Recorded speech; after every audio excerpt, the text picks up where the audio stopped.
Bien le bonjour, donc dans cette vidéo, je vais vous présenter le AR Scavenger, donc l'outil finalement de réalité augmentée de H5P.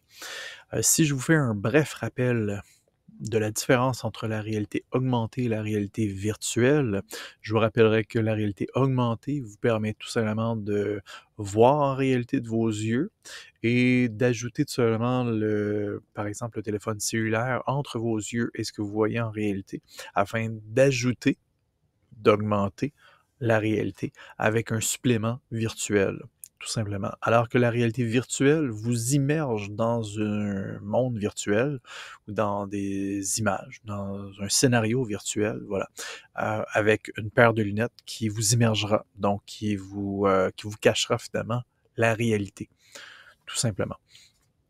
Donc, l'outil de AR Scavenger vous permet de faire ça, donc de créer une réalité augmentée. Par exemple, un simple exemple que je me suis déjà amusé à faire pour les cadres du Cégep de Sherbrooke, c'était tout simplement de photographier différents éléments d'un livre disciplinaire et par la suite, donc, d'associer chaque élément iconographique que j'avais pris en photo de ce livre afin de l'associer à des questionnaires, à des vidéos YouTube, etc. Donc, des suppléments, tout simplement. Alors, ça n'a pas besoin d'être quelque chose d'aussi cute et drôle qu'une araignée qui bouge, une fraise en 3D ou un squelette qui fait peur ou quoi que ce soit. Ça peut être tout simplement pédagogique ou didactique. Alors, parfois, on va trouver ça utile justement d'ajouter certains éléments didactiques pédagogique ou évaluatif ou de révision, tout simplement, à travers une lecture d'un livre. Et l'avantage dans tout ça, c'est que même si le livre est réédité, très souvent, ils vont utiliser encore les mêmes photos, ce qui fait donc que vos programmations de réalité augmentée demeurent les mêmes, tout simplement. Donc, lorsque vous souhaitez créer le tout, excusez-moi, je l'ai oublié, n'oubliez jamais que lorsqu'on crée, excusez-moi, lorsqu'on crée une activité, avant de vouloir le créer, vous avez toujours accès aux détails. Donc, on peut cliquer sur les détails et on peut avoir accès aux démos, aux démonstrations, donc parfois vidéo, parfois textuelles, etc., iconographiques. Mais donc, vous avez accès aux explications de ce que c'est, des exemples iconographiques et donc de plus amples informations sur le site h5p.org.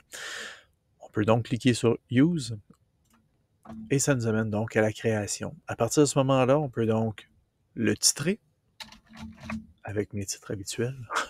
Et par la suite, donc, on peut commencer à créer des marqueurs. Les marqueurs sont donc finalement ces éléments iconographiques qui seront donc reconnaissables par le téléphone cellulaire lorsque le téléphone cellulaire sera actif sur le court moulin. Le cellulaire pourra donc, en scannant avec l'appareil photo, reconnaître ces différents marqueurs. Donc, par exemple, si on reprend cet exemple de livre, alors on pourrait tout simplement dire, ben voilà, sachez qu'il y a différents marqueurs aux pages 17, 22, 32, 45 et 75 de ce chapitre.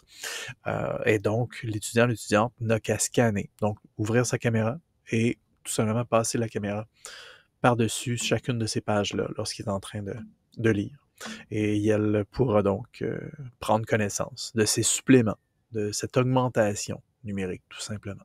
Alors voilà. Alors c'est de cette manière qu'on peut créer les marqueurs, ajouter tout simplement les photos qu'on a prises dans le livre ou quoi que ce soit. Bref, les marqueurs qu'on voudra qui soient reliés à quelque chose. Et par la suite, donc, on pourra associer le tout à une interaction. Et interaction qui peut être toutes sortes de choses. Donc, ça peut être une vidéo, ça peut être n'importe quelle autre activité du H5P également. Alors, ça pourrait être un texte, ça pourrait être un hyperlien, etc., mais ça pourrait aussi être n'importe quoi d'autre. Ça pourrait être sur une photo de Darth Vader et on entendrait tout d'un coup, on pourrait entendre l'audio de la fameuse respiration légendaire de Darth Vader. Je vous épargne l'imitation. Mais bref, vous comprendrez qu'on peut faire à peu près n'importe quoi en réalité augmentée.